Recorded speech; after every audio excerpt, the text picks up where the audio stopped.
Creo que en el caso de Onésimo vemos al pecador que es propiedad de Dios, porque los seres humanos todos pertenecemos a Dios, ¿no? De Jehová es la tierra y su plenitud, y todos somos propiedad de Dios, igual que Onésimo era propiedad de su amo, de Filemón.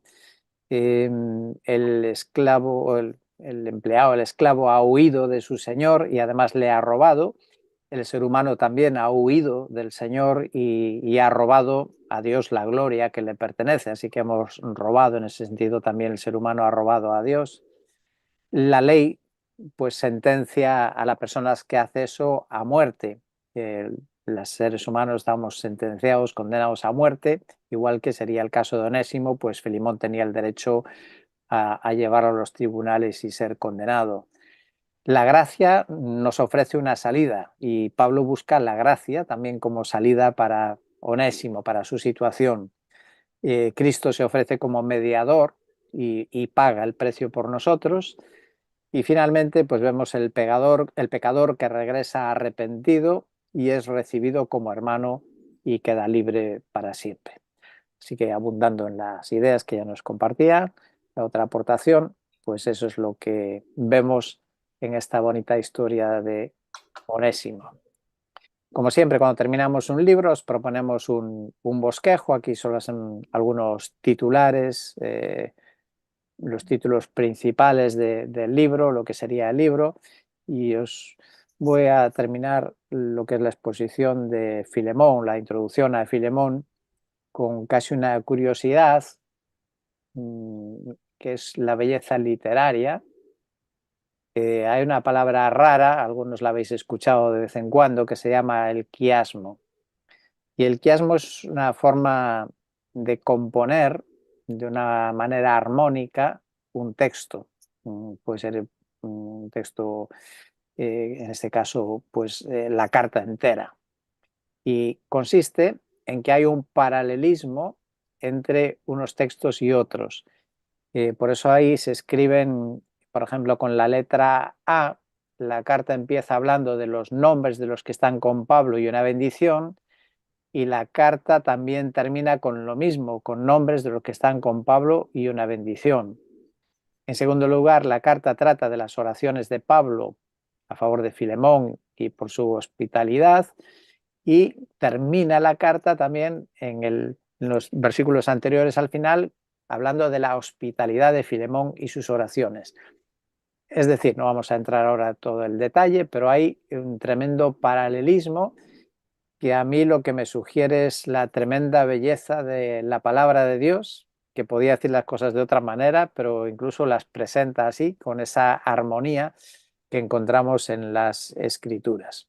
Así que esto simplemente es uno de los ejemplos de otros casos que hay en la escritura, pero este es más llamativo porque es la carta entera que tiene esta estructura. Y como veis, en el centro está Onésimo, que es el protagonista de esta historia. Bien, pues aquí cerramos lo que tenía que ver con la carta de Pablo a Filemón, y hoy vamos a introducirnos en otra sección, que es lo que llamamos las epístolas generales. Las epístolas generales se llaman así y se diferencian de las de Pablo en algunas cosas. Por ejemplo, que no están dirigidas a una iglesia concreta. Tienen unos destinatarios más genéricos y principalmente sus destinatarios son judíos, son creyentes judíos, convertidos judíos. En el caso de Pedro, algunos también consideran que son creyentes de trasfondo gentil, pero probablemente mayoritariamente judíos. Y otra diferencia de este grupo de cartas con respecto a las de Pablo es que Pablo enfoca a la iglesia como el cuerpo de Cristo. Estas otras cartas se centran más en la vida de los creyentes, en la vida, cómo debe ser la vida de un creyente. Así que son cartas más prácticas, enfocadas más en la expresión práctica de la salvación, de la fe, partiendo lógicamente de las doctrinas fundamentales, pero eso debe traducirse en una forma de vida del creyente. Y las cartas de Pablo pues argumentan más a partir de nuestra unión con Cristo pero las epístolas generales enfocan más desde la doctrina más básica, que implica que haya sido salvado, qué significa la fe en Cristo, cómo se traduce eso en la práctica. ¿Cuáles son? ¿De qué cartas estamos hablando? Que se llamen así, las epístolas generales. Pues esta es la lista. Pues serían Hebreos, aunque no siempre, no todos la incluyen en este capítulo de epístolas generales, porque por una parte no es tan claro una carta como veíamos las de Pablo, y por otra razón es que a veces se cuenta como carta de Pablo. Lo explicaremos luego más adelante. Otra de las epístolas generales es Santiago, las dos de Pedro, las tres de Juan, aunque estas las vamos a estudiar posteriormente, después de haber estudiado las demás, porque las vamos a juntar con la literatura toda de Juan. Vamos a estudiar en un bloque todo lo que escribió el apóstol Juan. Eso será ya la última parte. Y la otra carta de estas es Judas. Ahora os pregunto una cosa. Esta pregunta tiene algunas respuestas fáciles y otras no tan fáciles. Así que no hay problema con las respuestas. Pero mi pregunta es, cada una de estas cartas, Hebreos, Santiago, Pedro, Juan y Judas, tienen alguna característica que sobresale, o son famosas o más conocidas por algo, o hay algo que destaca, una palabra sola, ¿no? Solo vale una palabra. ¿Alguien se atreve a compartir? Hebreos, Santiago, Pedro, Juan, Judas. Las de Juan vamos a considerar las tres juntas. Las de Pedro sí podemos separarlas en dos palabras, pero una palabra. Si tuvieras que decir Hebreos, ¿cuál es el distintivo? ¿Cuál sería la palabra que le pones a Hebreos? Venga, esta es fácil. Fe. Fe. Bien, muy bien. Es un capítulo que llama la atención, ¿verdad? El de la fe. La siguiente también es facilita. Santiago.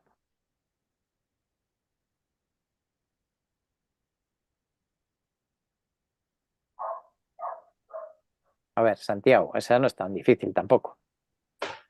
¿Cuál sería la palabra? Práctica. La,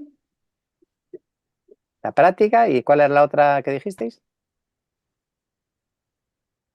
Vale, pues diríamos obras. Fe, Obras. Hebreos, Santiago, obras, la práctica, lógicamente. Bueno, las de Pedro quizás sea un poquito más complicado de encontrar la palabra. La primera de Pedro pone el foco en la esperanza. Hay un énfasis en la esperanza, y en la de segunda Pedro tiene que ver sobre todo con el crecimiento. ¿Os acordáis el primer capítulo que dice añadiendo a vuestra fe, tal, tal? Otra facilita, Juan. ¿Cuál es la palabra para Juan? Amor. Es amor. Muy bien. Y esta otra ya a lo mejor un poquito más complicada, la de Judas, a pesar de que es una carta cortita, ¿qué palabra le podemos poner? Apostasía. Pues sí, podemos relacionarlo con eso. Poniéndolo en positivo, pues lo pondría pureza. Es un llamado a la pureza, ¿no? Pero frente, lógicamente, a la apostasía, herejías, falsas doctrinas, habla de contender por la fe, ¿no? Por la doctrina, pues podríamos decir pureza. Quizás es también interesante verlas en conjunto porque se complementan. Qué importante, ¿verdad? Estos 5 aspectos o 6. La fe, las obras, fe y obras tienen que ir juntas. La esperanza, de que vale la fe y las obras si no hay esperanza, ¿no? Crecimiento, pues es en el proceso que estamos hasta que la esperanza sea realidad. El amor, pues es la base de la vida, el amor, la base también de la vida cristiana. Y como no, pues también la importancia de la pureza en nuestra vida. Así que solo con esos titulares ya tenemos un buen mensaje, ¿verdad? Sacado de estas cartas. Bien, pues dicho eso, vamos a considerar la carta a los hebreos con sus peculiaridades. ¿Quién escribió Hebreos? ¿Quién escribió la carta? Bueno, precisamente es peculiar por eso, porque es anónima. No sabemos realmente quién escribió la carta a los hebreos. Es una peculiaridad de Hebreos. De las otras todas se sabe más o menos con cierta seguridad quién la escribió, pero Hebreos no hay ninguna certeza. Pero sí que hay propuestas, hipótesis de quién pudo haber escrito la carta a los hebreos. Y la primera, quizá la más conocida, es la propuesta de Pablo, que la escribió el apóstol Pablo. En la antigüedad, la zona oriental de la Iglesia siempre la atribuyó a Pablo. Ahí tenéis los nombres de algunos padres de la Iglesia que consideraban que Pablo fue el escritor. Sin embargo, algunos matizan algo y dicen, el contenido parece de Pablo, lo que escribe en la carta a los hebreos parece de Pablo. Sin embargo, la redacción, cómo está escrito, parece de otra persona. Y ahí algunos se lo atribuyen a Lucas, que pudo haber escrito, otros a Clemente de Roma. Alguno incluso sugiere que Pablo la pudo haber escrito en hebreo y luego Lucas la tradujo al griego, pero no hay ninguna evidencia de que haya un escrito original anterior en hebreo, parece más que ha sido en griego. Y todos ellos pues concuerdan un poco en eso, ¿no? Que los pensamientos nos recuerdan mucho a Pablo, pero hay algunas diferencias que luego mencionaré. Por ejemplo, hay también unos indicios interesantes en la segunda carta de Pedro, creo que no lo he puesto, ¿no? En segunda Pedro 3, segunda Pedro 3:15, que dice, considerad la paciencia de nuestro Señor como salvación, tal como se escribió también nuestro amado hermano Pablo. Es decir, Pedro, que está escribiendo probablemente o posiblemente también a hebreos, a personas hebreas, les hace referencia a que Pablo les escribió. Pues claro, si fueran los mismos destinatarios, sí que podría ser hebreos. Y luego también al final de Hebreos, en el capítulo 13, versículo 23, aparece un nombre muy, muy vinculado al apóstol Pablo, que es Timoteo. Dice en Hebreos 13, 23, sabed que nuestro hermano Timoteo ha sido puesto en libertad, con el cual, si viene pronto, os he de ver. Así que esas cosas pues, podrían relacionarse con Pablo como autor. ¿Y qué pensaba la Iglesia de Occidente hacia aquí? Bueno, pues ahí había dudas, unos que sí y otros que no.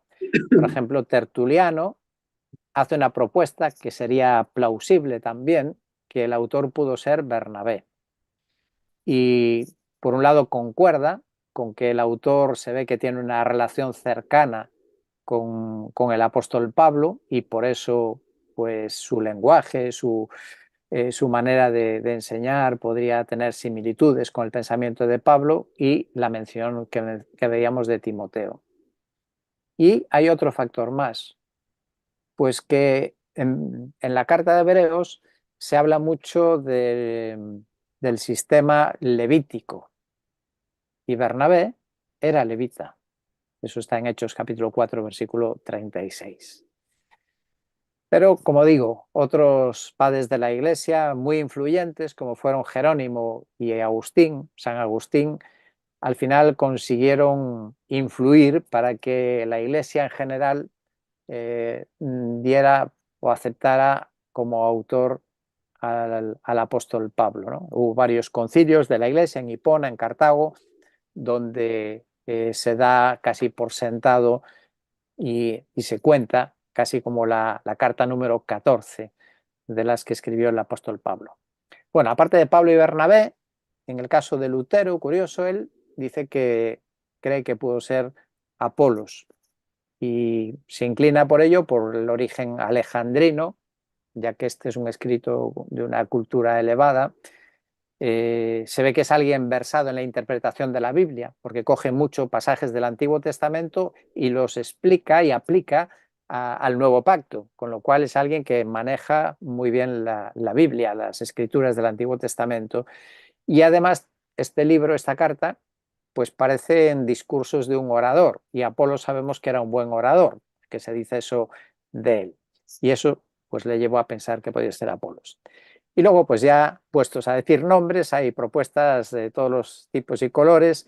Entre otros, alguien propuso que pudo ser Priscila, un alemán, y otros, pues Silvano o Timoteo. Bueno, pues solo para que sepamos eso en cuanto al autor. Luego tenemos o podemos deducir algunas cualidades del escritor de la carta en base al escrito. Cuando leemos el escrito, ahora no nos vamos a parar, pero sería un ejercicio ya, si tuviéramos un aula con tiempo, pues cogeríamos esos textos que están puestos ahí y os animaría a intentar descubrir vosotros mismos qué podemos deducir de esos versículos.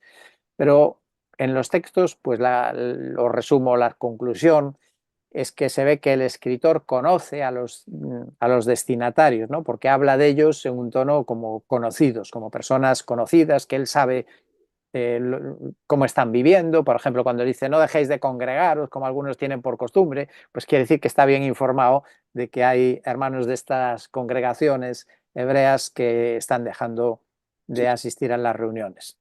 Y bueno, pues todas las citas que están ahí puestas hablan en esa dirección. También se ve que comparte experiencias con los destinatarios. ¿Por qué? Pues porque usa la primera persona del plural. Por ejemplo, el capítulo 2 dice, por tanto, debemos prestar mucha mayor atención a lo que hemos oído, no sea que nos desviemos o cómo escaparemos nosotros, nos fue confirmado. O sea, siempre en esas citas que tenéis ahí del capítulo 2 y del 4, pues se ve que él habla unido a los destinatarios. Y en tercer lugar, los destinatarios también conocen al autor y además están esperando que los va a visitar. Eso está ahí en el capítulo 13. Número 4. Bueno, este es pregunta difícil.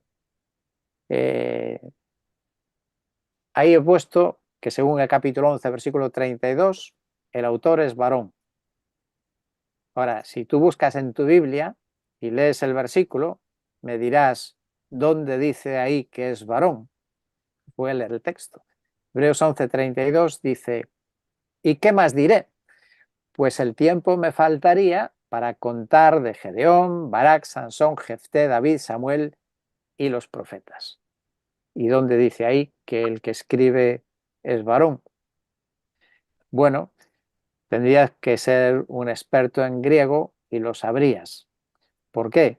Pues porque el verbo contar que él utiliza tiene una forma que es propia del masculino y por eso se sabe que el que escribió era varón. Os pondré un ejemplo en castellano. Por ejemplo, si tú escuchas a alguien que dice me encuentro sola, ¿qué es? ¿Hombre o mujer? ¿Verdad? Pues al decir sola, aunque no diga que es hombre o mujer, ya sabemos que es una mujer. Pues aquí ocurre lo mismo con una palabrita que hay en ese versículo. Bueno, como dije antes, este autor es experto en interpretación bíblica, conoce la Septuaginta, la versión de los 70, porque son las citas tomadas de allí, y parece que también forma parte ya de creyentes de segunda generación, no es la primera generación de convertidos. En Hebreos 2, versículos 3 y 4, dice, ¿cómo escaparemos nosotros si descuidamos una salvación tan grande, la cual, después que fue anunciada primeramente por el Señor, nos fue confirmada por los que oyeron, testificando Dios juntamente con ellos, tanto por señales como por prodigios y por diversos milagros? Es decir, que primero el Señor anunció la salvación, luego hubo testigos directos, presenciales, que lo escucharon y lo confirmaron por medio de señales, milagros, y luego estamos nosotros que recibimos el testimonio de ellos. Así que el que escribe se pone en ese lugar de los que recibieron el testimonio ya no de primera, sino de segunda mano. Si fue Pablo, pues lógicamente concuerda, porque Pablo, ¿cómo se informó? Bueno, pues Pablo no escuchó directamente al Señor Jesús. Él escuchó a otros, a Pedro, por ejemplo, y Pedro fue de los que hicieron señales y milagros. Y ahora él es el que está escribiendo a los hebreos. Bueno, pues como digo, con todo eso se deduce que era alguien culto, probablemente podría ser de Alejandría o de algún otro centro importante en el Mediterráneo. Hablemos de los destinatarios. Bueno, la carta dice eso, ¿no? A los hebreos. En realidad, ese título no está en el texto bíblico original. Es un título que procede de la tradición y tampoco nos dice de qué lugar. Pero desde muy antiguo siempre se aceptó como eso los destinatarios, los hebreos. Ahora, ¿de qué lugar? Ahí tenéis un texto de Hebreos 13, versículo 24, que nos da una pista, aunque nos deja todavía con la duda. Nos dice, saludad a todos vuestros pastores y a todos los santos. Los de Italia os saludan. Ahora eso puede tener dos significados. Los de Italia os saludan. Podría ser que el que escribe está en Italia y dice, los hermanos de Italia os saludan. O también podría querer decir justo lo contrario, que es la carta fue escrita a Italia y el que escribe está con algunos creyentes italianos y entonces le envían saludos a los hermanos de Italia. Y esa es la opción que parece más probable. Pues parece más probable porque la primera evidencia documental que hay que se refiere a la carta a los hebreos se encontró precisamente en Roma. Y es una mención que hace Clemente de Roma, que cita esta carta y por lo tanto parece que tiene sentido que esa carta hubiera sido dirigida a Roma, a Italia y probablemente a Roma. Luego algunos sugieren Palestina o Jerusalén, pero hay poca evidencia en esa dirección. ¿Qué más podemos saber de los destinatarios de la carta a los hebreos? Pues todo indica o parece indicar que se trata de judíos convertidos, judeo-cristianos, es decir, judíos que se convirtieron. Pues ¿por qué? Pues porque cuando les escribe les habla mucho del Antiguo Testamento. Si fueran de origen de contexto pagano no tendrían mucha idea del Antiguo Testamento. Entonces los argumentos todos que utiliza, las menciones de Moisés, de Abraham, el pacto, el tabernáculo, los muebles, los sacerdotes, dice que todos esos son símbolos. Tenía que ser algo muy familiar para ellos, ¿no? Es como si yo os pongo un ejemplo, lo tendré que poner de algo que vosotros conocéis, si no, no tiene ningún sentido. Entonces, todo hay un amplio contenido en Hebreos que procede del Antiguo Testamento y todo indica que ellos conocían muy bien el Antiguo Testamento, los ritos y las ceremonias judías, ¿no? Luego hay advertencias a no volver al judaísmo. Por ejemplo, en el capítulo 6, pues habla de avanzar, de no echar otra vez el fundamento, la enseñanza sobre lavamientos. Y eso, pues probablemente podemos conectarlo también con los ritos judíos. La insistencia en la superioridad del nuevo pacto. En el capítulo 8 de Hebreos dice que Jesús obtuvo un ministerio tanto mejor porque también es mediador de un mejor pacto establecido sobre mejores promesas. Así que todo eso poniendo el antiguo, el nuevo pacto, tiene sentido que esté escribiendo a judíos o a hebreos. Y la tradición, como dije antes, también atribuye a los hebreos como destinatarios. Por eso aparece ya desde el siglo II en los manuscritos con ese título, Epístola a los Hebreos. Y también se entiende que estos destinatarios no están en Palestina, como algunos proponen, pues porque, por un lado, en Hebreos 2 da a entender que no han visto ni oído a Jesús directamente y, sobre todo, por la ayuda a los necesitados.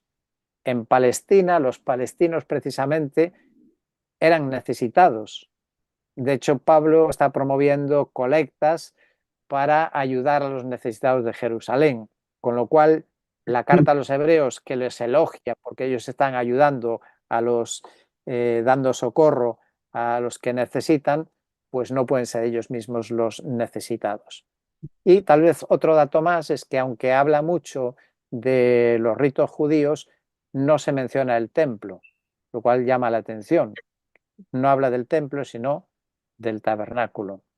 Entonces, si hablara a hebreos y tratara todos estos asuntos estando en Jerusalén, pues sería lo normal que les hablara del templo. A pesar de eso, algunos proponen que también podían ser paganos cristianos por algunos textos, pero yo creo que es bastante evidente que no es en esa dirección. Y por último, decir que los receptores de esta epístola, como ya algo indicamos, son creyentes de segunda generación. Hay otro dato más en la carta, porque les invita a recordar a pastores, dirigentes que ya habían muerto. Entonces, quiere decir que ya habían pasado años, los que les predicaron, les habían pastoreado, algunos ya habían muerto, lo cual confirma esta idea de creyentes más bien de segunda generación. Otro aspecto de la carta, la fecha, como hacemos con todas las cartas que hemos estado viendo ahora. ¿Cuándo se escribió la carta a los hebreos? Bueno, leyendo los textos da la impresión, por lo menos, de que todavía se siguen practicando los sacrificios. Parece que en el templo todavía están los sacerdotes ejerciendo y que hay sacrificios de los animales. En el capítulo 7, versículo 8, por ejemplo, dice, porque lo habla todo en tiempo presente, hombres mortales reciben el diezmo como algo presente. También en el capítulo 9 dice, los sacerdotes entran continuamente al primer tabernáculo, solo entra el sumo sacerdote en el segundo, ofrece por los pecados, es símbolo para el presente, según el cual se presentan ofrendas y sacrificios, y lo mismo en el capítulo 10, ¿no? Todo sacerdote está de pie día tras día, ministrando y ofreciendo. Así que si el templo está todavía funcionando, quiere decir que la carta se tuvo que escribir antes del año 70, que es cuando el templo fue destruido. Solo cabría la opción de que fuera una manera de hablar, el escritor de Hebreos, para darle más fuerza, ¿no? O más viveza, como si el templo todavía estuviera funcionando. Pero también hay textos como los que están ahí señalados del capítulo 8 y el capítulo 10 también, que parece anunciar un juicio inminente de Dios. En el capítulo 8, versículo 13, está hablando de que viene el nuevo pacto y dice del antiguo está próximo a desaparecer. Parece que algo va a ocurrir que va a hacer desaparecer el sistema antiguo. Y en el capítulo 10 también, versículo 25, cuando dice que no dejen de reunirse, dice mucho más al ver que el día se acerca. El día se acerca. Entonces parece que espera que va a ocurrir algo. Él escribe la carta previendo que va a ocurrir algo importante. Así que por eso se piensa que es anterior al año 70. En cualquier caso, ya que no tenemos ninguna cosa definitiva, sí podríamos decir que es anterior al año 95. ¿Por qué? Porque en el año 95 es cuando la cita Clemente de Roma en su escrito, con lo cual ya tenía que estar escrito mucho antes. En resumidas cuentas, ¿cuándo se escribió Hebreos? Pues entre el año 60 como mínimo y como máximo sería el año 95, entre el 60 y el 95. Bueno, vamos a ver algunas cosas más del contenido y algunos detalles más del texto. Aspectos literarios, el género literario. Una cosa que vemos es que sigue un modelo de carta un poco diferente, no exactamente el modelo de carta que veíamos en Pablo.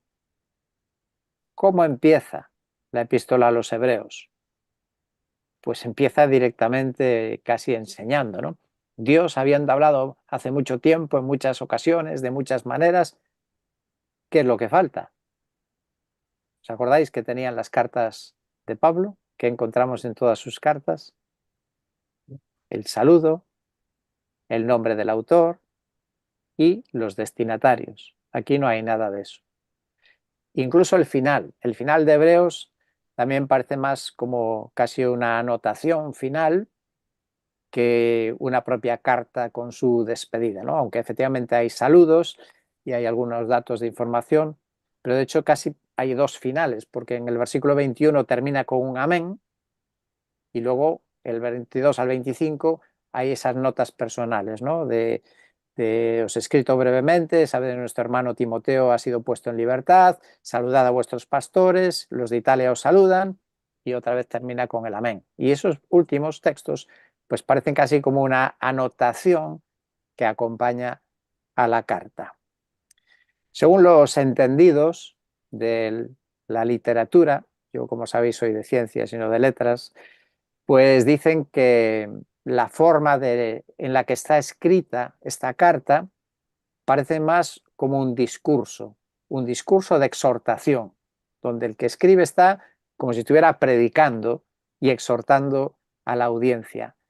Y efectivamente, cuando ves los textos, pues habla en ese tono, ¿no? Como alguien que está predicando. Por ejemplo, el capítulo 2, versículo 5, dice, acerca de lo cual estamos hablando. Capítulo 5, otra vez, acerca de esto tenemos mucho que decir. Capítulo 6, aunque hablemos de esta manera. Capítulo 8, lo que se ha dicho. Capítulo 9, no se puede hablar ahora en detalle. O versículo 11, ¿y qué más diré? ¿Sabes cómo está? Como si estuviera conversando, predicando a la audiencia. En el contenido de esta exhortación, pues hay reproches también. Ya debierais ser maestros, dice en el capítulo 5. Capítulo 10, ese tan socorrido, repetido, actual también, no dejando de congregaros como algunos tienen por costumbre, lo cual concuerda también con algo bastante típico ya de creyentes de segunda generación, ¿no? Que se van relajando el compromiso con la asistencia. Y el capítulo 12, ya habéis olvidado la exhortación, o sea que veis que está reprochando, echando en cara cosas a los hebreos. Y también tiene palabras de ánimo, no solamente de reproche, también de ánimo, y les elogia su obra de amor que han mostrado a los hermanos y el servicio también a los hermanos, y luego les anima, dice, no desechéis vuestra confianza, la cual tiene gran recompensa.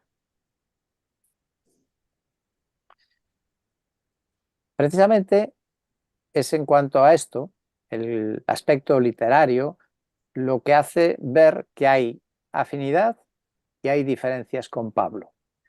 No os voy a soltar el rollo porque ya estoy soltando bastante de los datos. Los interesados pues lo podéis investigar o lo puedo compartir si queréis, pero hay una serie, una lista de temas que son comunes entre esta carta y lo que solía Pablo escribir, ¿no? Por ejemplo, pues la intercesión de Jesús o la cristología, pues también hay cosas que recuerdan al apóstol Pablo. Pero hay diferencias, y las diferencias, ¿cuáles serían importantes? Una de ellas es el anonimato. Pablo siempre firma sus cartas, pero Hebreos es anónima. Otra gran diferencia, el griego. El griego de Hebreos es un griego culto, clásico. El de Pablo es más cotidiano, aunque él también es un hombre que conoce el griego culto. La autoridad. Pablo, cuando tiene que apelar a la autoridad, él se refiere a que el Señor se apareció y el Señor le reveló el Evangelio, es lo que dice en Gálatas capítulo 1. Mientras que Hebreos siempre apela a los testigos oculares. Sobre Israel, pues también el énfasis en Hebreos es a la incredulidad de Israel, mientras que Pablo siempre llama la atención hacia la idolatría y la inmoralidad de Israel. Y luego, algo que no aparece en las cartas de Pablo es la figura de Jesús como sumo sacerdote. Eso no aparece en ninguna carta de Pablo. Entonces, bueno, pues son algunas diferencias que llevan a pensar que o intervino otra persona o fue otro el autor. El estilo del escrito, bueno, pues como ya dije, es griego culto con figuras literarias que ahora no voy a explicar. Una de ellas el quiasmo que mencionaba antes de Filemón.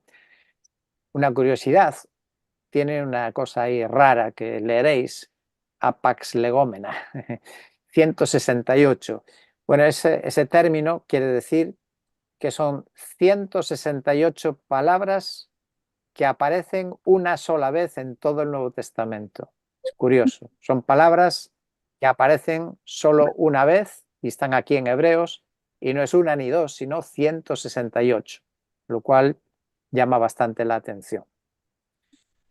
El tipo de predicación ya lo comentamos, como otros libros que hay apócrifos, los Macabeos o Filón de Alejandría, libro de sabiduría, que tienen este carácter.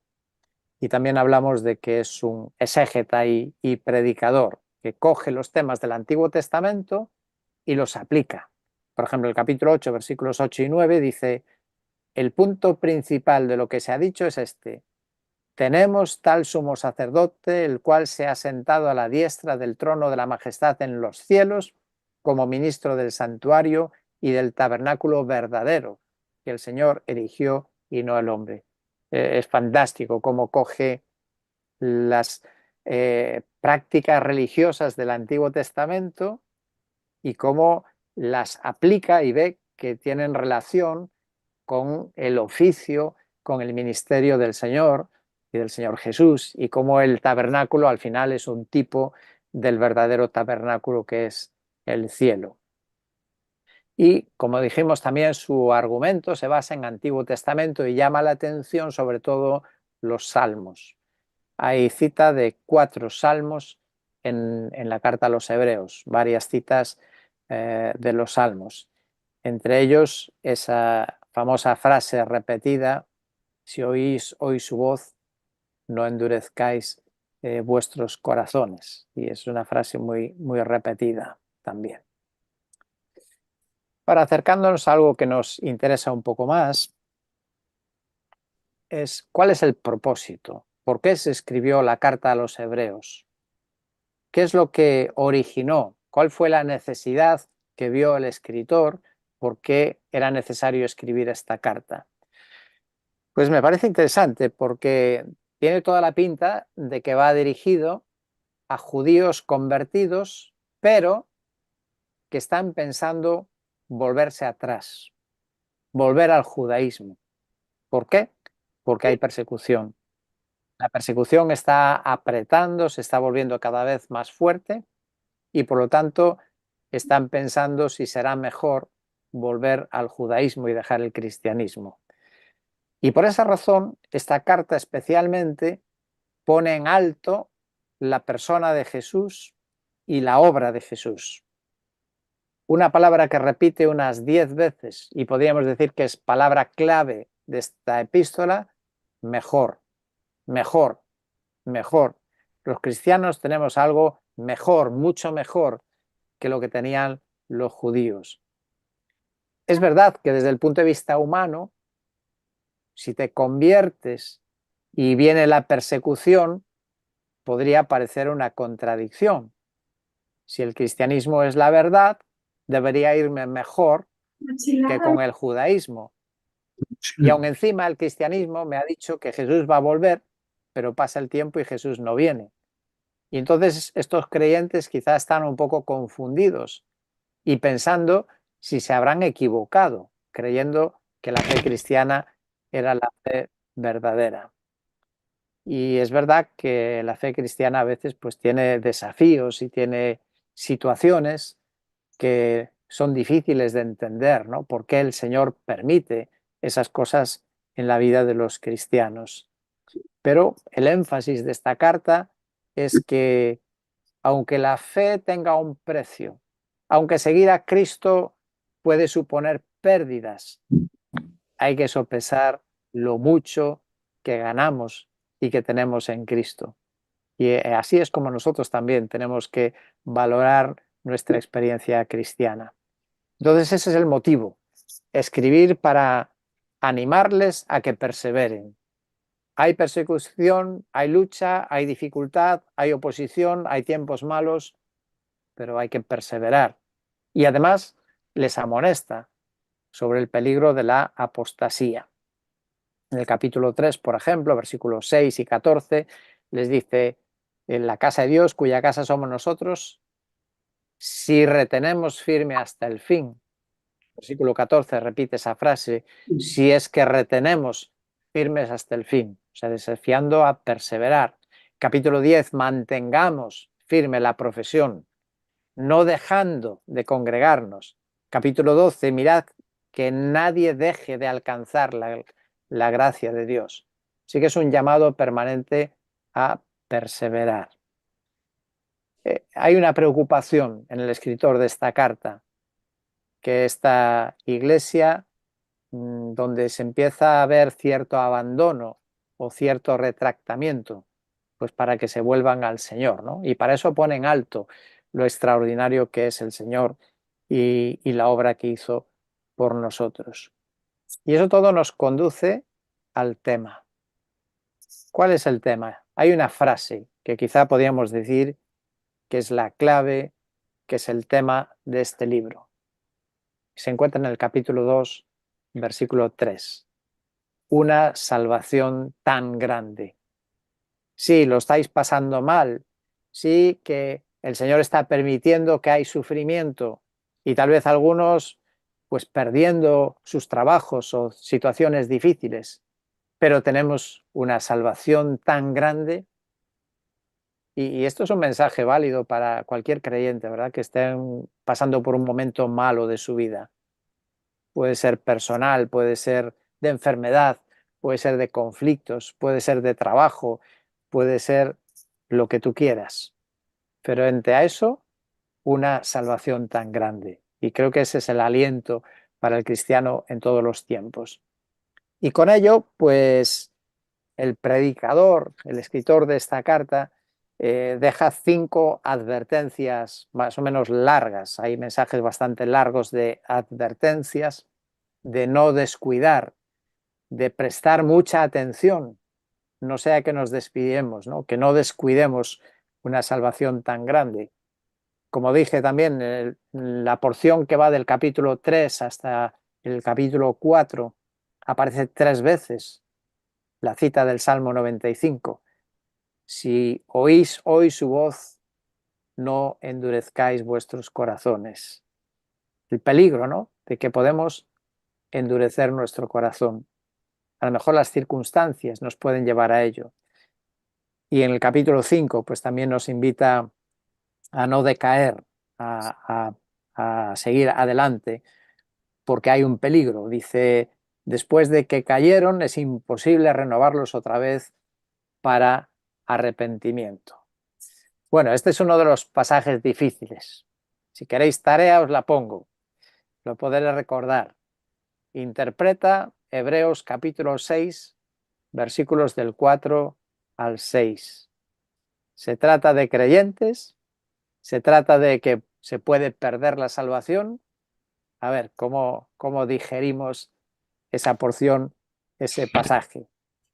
Y bueno, algo parecido también en el capítulo 10, dice, si continuamos pecando deliberadamente, no desechéis, nosotros no somos de los que retroceden para perdición, sino de los que retienen fe para la preservación del alma.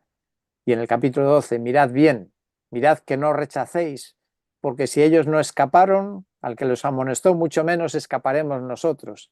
Y que veis que hay advertencias importantes que hablan de eso, de la preocupación del autor por la situación de estos destinatarios. Es más bonito predicar acerca de promesas, ¿verdad? Es más bonito predicar palabras de ánimo. Y está bien, y hay que predicarlas. Pero también las advertencias de la Escritura no las tenemos que pasar por alto. Y es importante también los avisos que tenemos en la palabra de Dios. Y como digo, pues frente a todo eso, una salvación tan grande, la obra, la persona y la obra de Cristo deben ser suficientes en nuestros momentos de debilidad, deben ser suficientes para afianzar nuestra fe y motivarnos a progresar en la vida cristiana.